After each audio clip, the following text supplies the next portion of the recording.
Onajonim, siz bu hayotda borsiz. Bu menga eng katta suyanchiq. Ammo baribir yuragimda sizni sog'inishdan hosil bo'lgan bo'shliq bor.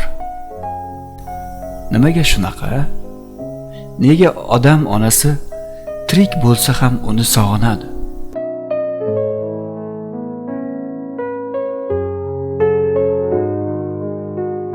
Chunki sizni yoningizda bo'lish bu faqat jismoniy yaqinlik emas. Sizni yoningizda bo'lish bu qalbimning tinchi, ruhimning osoyishtaligi. Men sizga yeta olmaganimda hatto olamning barcha odamlardan o'zimni yolg'iz his qilaman.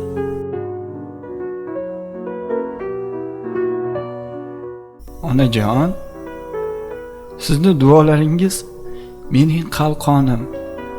Sizning qarashlaringiz mening yo'limdagi nurim. Onam, sizni sog'indim. Nafaqat ko'rishni, balki qalbimni sizning nigohingizda yana bir bor topishni sog'indim, onajonim.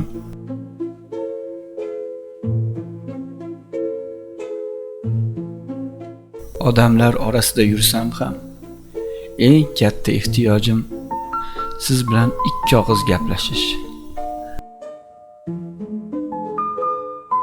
Oddiygina o'g'lim degan so'zingizni eshitish.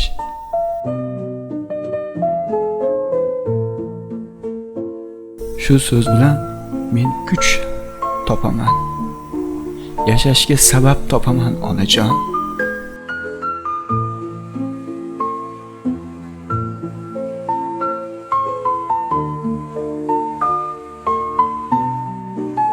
Men bitta narsani tushundim. Ona tirikligida ham sog'inadigan yagona zot. Chunki uning mehrini hech kim to'ldira olmaydi.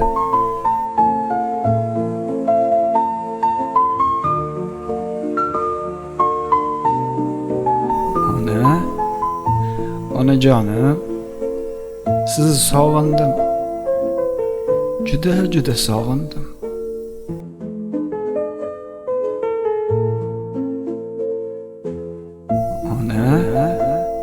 Onajonim, sizni sog'indim. Juda sog'indim.